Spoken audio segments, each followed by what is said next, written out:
Federal law starts now. Silver not allowed to break $50 level. A brand new federal rule just kicked in, and a lot of silver watchers are saying it basically prevents silver from breaking the $50 level. Check this out. If you're interested in silver, click that link in the description. Money Metals is holding this contest. They're giving away 20 silver eagles. Every month they hold this contest. Last month's winner never claimed his prize.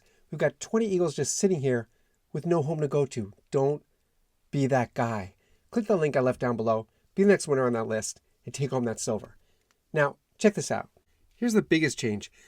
Federal regulators have tightened margin requirements and boosted reporting rules for commodities trading. Here's that in normal English.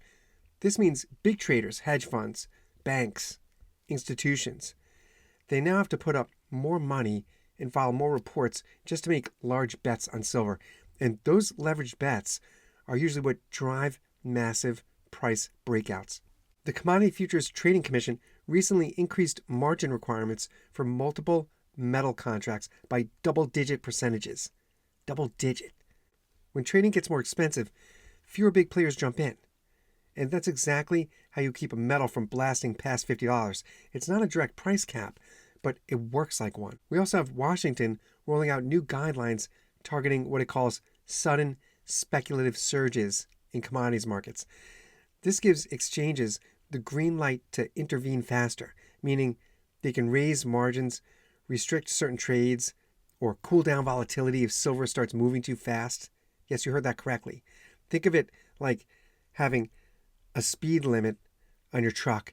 Sure, the engine can push past 50, but the system slams the brakes the moment the speed picks up. These guidelines specifically reference heightened controls during periods of extraordinary volatility, which is exactly when silver would normally rocket through major price barriers. Extraordinary volatility right at that point.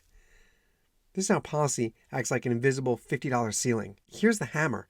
The government also updated rules for how many silver futures contracts big institutions can hold. If you're a large fund or a bank, you now have stricter limits on how many long positions you could take during fast-moving markets. Yes, that does matter, because to smash through a major psychological level like $50, you need large financial players piling in with size.